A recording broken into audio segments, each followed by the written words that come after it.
여러분 안녕하십니까? 7월 18일 월요일 뉴스투데이 강원입니다. 해가 갈수록 쌀 소비가 줄어들고 있습니다. 지난해엔 풍년까지 들어서 쌀 창고마다 재고가 쌓여만 가고 있는데요.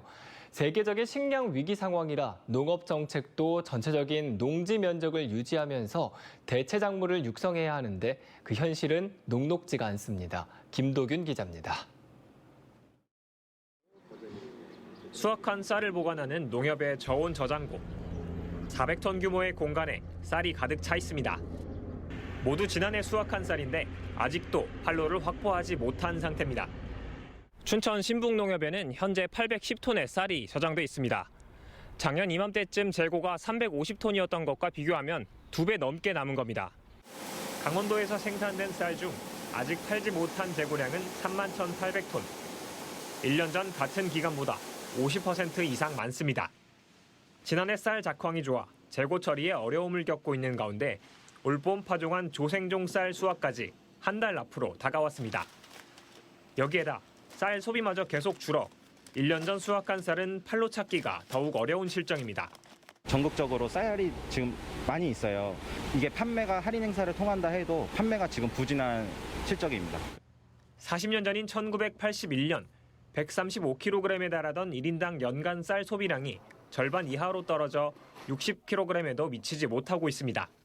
이 때문에 정부도 쌀 재배 면적을 줄여서 다른 작물로 대체하는 시도를 했지만 반짝 정책에 그쳤습니다. 논에 콩이나 옥수수 같은 다른 작물을 심으면 지원금을 줬던 2018년부터 3년 동안 600헥타르의 재배 면적이 감소했지만 지난해 정책이 중단되면서 1년 만에 500헥타르가 다시 늘었습니다. 기계화가 된 쌀 농사 대신 대체 작물을 재배하면 인건비 등 농업 경영비 부담이 늘어나 수익성을 맞출 수 없기 때문입니다. 대체 작물에 대한 개발이나 지원이 적극적으로 이루어져야 되고 이와 동시에 수요를 촉진시킬 수 있는 그런 부분도 한꺼번에 정책이 좀 이루어져야 된다. 안 팔린다고 해서 재배 면적을 줄이면 밀처럼 외국산에 의존하면서 식량 안보를 걱정해야 하는 상황. 대체 작물로 바꿨다가 언제든 다시 쌀로 돌아갈 수 있게 농지를 보존하면서 쌀처럼 기계로 손쉽게 재배할 수 있는 대체 작물 기술 개발이 필요한 시점입니다. MBC 뉴스 김도균입니다. 이달 들어 최고 36도를 넘을 정도로 무더웠던 영동 지역에 지난 10일 이후엔 하루도 안 멈추고 계속해서 장맛비가 내리고 있습니다. 이렇게 극과 극을 달리는 날씨 상황에 수확기를 맞은 여름 작물들의 피해가 속출하고 있습니다. 김인성 기자입니다. 양양군 서면의 한 복숭아 농가. 시커멓게 썩은 복숭아가 바닥에 나뒹굴고 있습니다. 나무에 달려있는 복숭아를 하나 따보자 새까맣게 썩은 부위가 보입니다. 복숭아 탄저병입니다. 이달 초까지 35도를 넘나드는 고온이 이어지다 갑자기 일주일 넘게 비가 계속되면서 발생해 피해가 확산되고 있습니다. 올여름 이 농가에서 생산한 복숭아의 70%가량이 피해를 입은 것으로 보입니다. 크지도 않으면서 다 이렇게 되고 이 안에가 씨가 동그랗게 안 생기고 다 이렇게 깨져 있어요. 다 그렇게 생겼어. 비가 너무 가물다가 비가 많이 와가지고. 고성의 한 밭에 길게 자란 대파가 수확을 기다리고 있습니다. 그런데 자세히 보니 대파마다 허옇게 썩어 있습니다. 갑자기 많이 공급된 수분 무게를 이기지 못하고 옆으로 누워버려 팔 수 없게 된 대파까지 전체 물량의 3분의 1가량이 피해를 입었습니다. 계속 이어진 비 때문에 방제 시기를 놓친 탓이 큽니다. 방제 시기를 다 놓쳐가지고 약만 제때 쳤으면은 이런 걸 훨씬 줄일 수가 있죠. 자고 일어나면 허옇게 되고 그러니까 이게 번지는 속도가 무지하게 빨라가지고. 인근의 한 밭에는 썩은 감자 수백 개가 버려져 있습니다. 수확을 앞두고 일주일 넘게 비가 내리다 잠시 비가 그친 사이에 수확했는데 감자가 물이 찬 채로 썩어 있는 겁니다. 너무 뜨거워졌다가 또 비가 오고 이런 식이 되다 보니까 한 달간 연체되다 보니까 이런 식으로 많이 다 썩게 되는 거예요, 감자가요. 이거 막을 수 있는 방법은 없습니까? 이거는 그 하늘에서 하는 일이라서 꼼짝없는 것 같아요. 이번 비는 다음 주까지 이어질 전망이어서 피해는 더 확산될 가능성이 높습니다. 한꺼번에 비가 많이 내리면 농작물 생육 불량 및 과수 열매 터짐, 병해충 발생 증가 등이 예상되므로 작물별 관리가 중요합니다. 비가 그친 후에는 미리 병해충을 방지하고 수확 시기 조절. 35도를 넘나드는 고온에 이어 일주일 넘게 장맛비까지 이어지면서 수확철을 맞은 작물 피해가 커지고 있습니다. MBC 뉴스 김인성입니다. 강원도가 도청사 신축 후보지를 결정하기 위해 부지선정위원회를 구성하기로 했습니다. 이 위원회를 통해 후보지 선정과 분석 작업을 하겠다는 계획인데 일각에서는 이렇게 복잡하게 할 것 없이 기존 캠프 페이지에 도청사를 새로 짓는 게 최적이라는 주장도 나왔습니다. 백승호 기자가 보도합니다. 강원도가 올해 연말까지 도청사 신축 부지를 확정하기로 했습니다. 일단 춘천에 도청사를 신축하겠다는 생각은 확고합니다. 하지만 어느 곳에 도청사를 지어야 가장 적합할지는 이제부터 논의해야 합니다. 강원도는 이런 부지 선정과 분석 작업을 부지 선정위원회를 구성해 맡길 계획입니다. 춘천의 도청 신청사는 접근성, 확장성, 투명성에 입각하여 부지를 재검토해서 조속히 건립을 추진하겠습니다.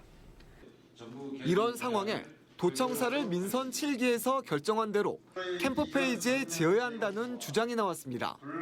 춘천이 지역구인 정재웅 강원도 의원은 도청사 신축은 정쟁의 대상이 아니라며 신축 계획이 늦어지면 도청 직원들의 안전 문제는 물론 춘천 시민들 간 갈등도 커질 수 있어 강원도가 빨리 답을 내놔야 한다고 말했습니다.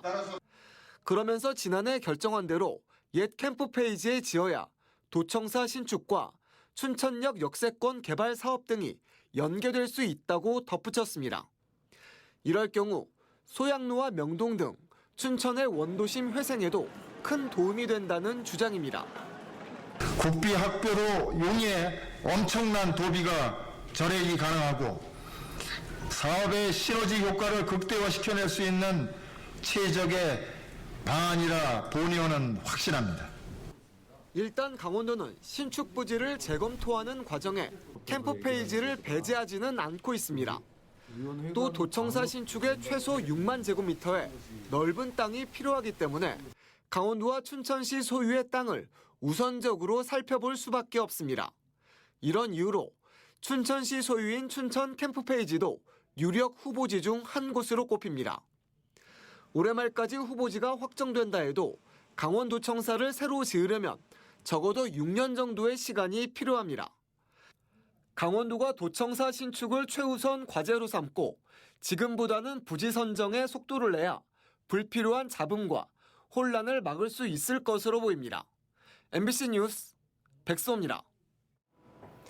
전국 코로나19 확진자가 늘고 있는 가운데 도내에서도 일주일 단위로 확진자 수가 2배씩 증가하는 더블링 현상이 나타나고 있습니다.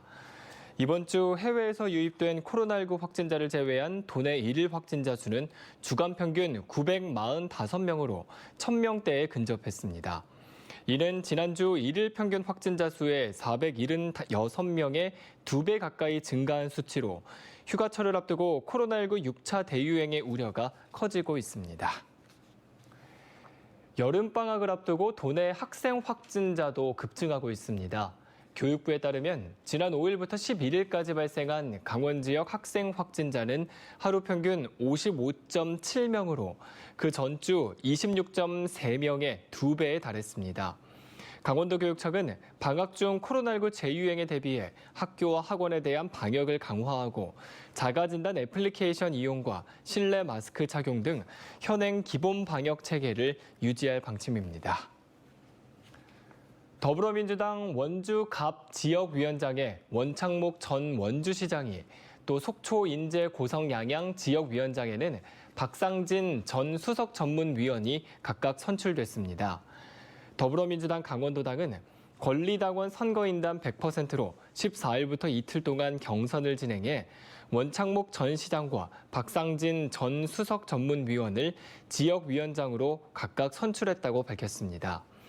이에 따라 더불어민주당은 홍천, 횡성, 영월, 평창 지역구의 김주환 직무대행을 포함해 도내 8곳의 지역위원장을 모두 선임했습니다.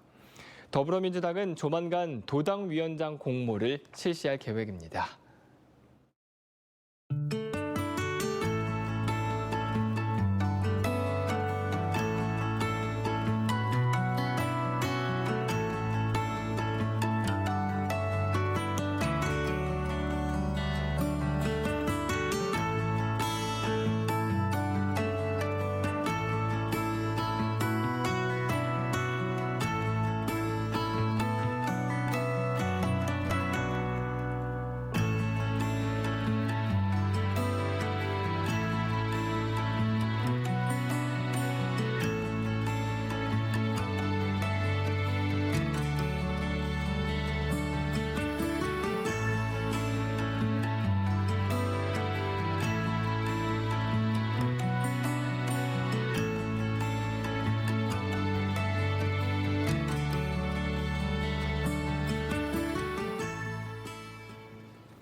주말인 16일 오후 4시 40분쯤 인제군 북면 설악산 몽유도 원도에서 암벽을 등반하던 60대 남성이 60m 아래로 추락하는 사고가 발생했습니다.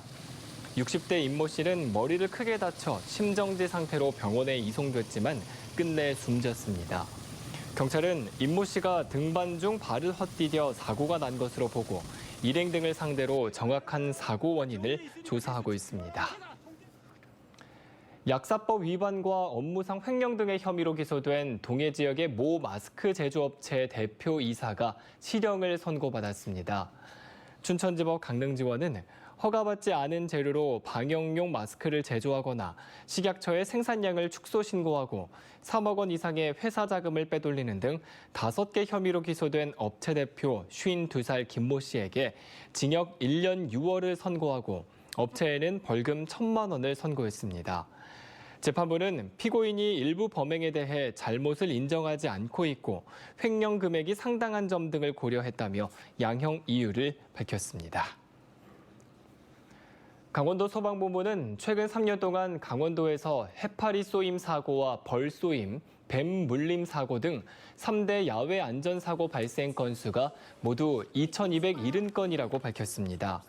특히 여름철인 7월부터 9월까지 약 64%로 가장 많이 발생했고 가을철에도 32%가량 발생했습니다. 강원소방은 여름 휴가철을 맞아 야외 안전사고 주의보를 발령하고 신체를 보호할 수 있는 장비와 복장을 착용하는 등 예방수칙 준수를 당부했습니다. 기름값이 보름째 하락세를 이어가는 가운데 리터당 1,900원대에 판매하는 주유소도 나타났습니다. 한국석유공사 유가정보서비스에 따르면 어제 기준 강원도 주유소의 휘발유 평균 가격은 지난주보다 51원 내려간 리터당 2,059원을 기록했습니다. 경유 평균 판매 가격도 전주보다 42원 내려간 2,114원으로 집계됐습니다. 하락세가 이어지면서 도내 일부 주유소에서는 휘발유와 경유값이 리터당 1,900원대로 하락한 곳도 등장했습니다. 최근 코로나19와 불안정한 국제 정세 속에서도 강원도 아스파라거스의 수출이 선전한 것으로 나타났습니다. 강원도 농업기술원은 올해 일본에 국한된 수출국을 홍콩, 싱가포르로 확대하면서 지난해보다 3톤 많은 15톤의 아스파라거스를 수출했다고 밝혔습니다. 농업기술원은 4차에 걸친 현장 컨설팅을 통해 수출 규격품 생산과 농약 안전성, 병해충 방제 등 기술 지원을 추진한 결과라고 덧붙였습니다. 아스파라거스의 강원도 재배 면적은 90.4헥타르로 전국 174헥타르의 52%를 차지하고 있으며 생산량은 1,200톤으로 전국의 77%를 차지하고 있습니다. 강원FC가 수원FC에 4대2로 승리해 리그 2연승을 기록했습니다. 강원은 전반 18분 양현중의 감각적인 힐킥 득점으로 앞서가다 수원FC 정재용에게 동점골을 허용했습니다. 그리고 후반 시작 2분 만에 역전을 허용했지만 김대원과 양현중의 연속골로 역전에 성공했고 경기 종료 직전 이정협의 쐐기골로 승점 3점을 챙겼습니다. 이번 승리로 강원은 리그 7위로 올라서 파이널 A 진출권인 리그 6위 수원FC와의 승점 차를 1점으로 좁혔습니다. 속초시가 지역 여행 사업체와 연계해 2박 3일 체류형 생활관광 프로그램인 속초 오시를 진행합니다. 체류형 생활관광은 현지인들만의 먹거리와 볼거리를 즐기고 현지인처럼 살아보는 여행으로 이뤄지며 속초시는 총 사업비 2억 원을 투입합니다. 속초 오실은 설악산 자락의 상도문 돌담마을과 실향민과 해녀들이 공존하는 아바이 마을을 연계해 전용 객실 민박과 설악산 트레킹, 해녀 음식 체험 등으로 구성돼 있습니다. 춘천시가 논특산물과 우리쌀 소비 촉진을 위해 향토 음식 아카데미와 다양한 우리쌀 활용 교육을 운영합니다. 향토 음식 연구회를 대상으로 다음 달 1일까지 식문화 교육을 진행하고 이달 27일까지 진행되는 우리쌀 디저트 과정이 끝나면 다음 달부터는 우리쌀 빵 아카데미와 퓨전 떡 교육 과정을 운영할 계획입니다. 교육 신청은 춘천시 미래농업과를 통해 문의하면 됩니다. 춘천시가 2022 데이터 활용 아이디어를 오는 25일부터 9월 13일까지 공모합니다. 공모 주제는 공공이익과 발전에 기여할 수 있는 자유과제입니다. 공모전은 시민과 기업으로 나누어 진행되고 참가 자격은 춘천시민, 춘천지역대학교 재학생과 지역 기업입니다. 총 상금은 6,550만 원으로 시민 최우수상은 200만 원, 기업 시상금의 경우 데이터 사업 추진을 위한 사업비로 최대 2천만 원이 지급됩니다. 술을 마시다가 시비가 붙어 쌍방 폭행을 한 50대 남성 2명에게 법원이 한 명은 징역 8개월의 실형을, 한 명은 집행유예를 선고했습니다. 춘천지법 원주지원은 특수상해 혐의로 기소된 50살 A씨와 52살 B씨에게 징역 8개월을 선고했습니다. 이상으로 뉴스투데이 강원을 마칩니다. 시청해주신 여러분 고맙습니다.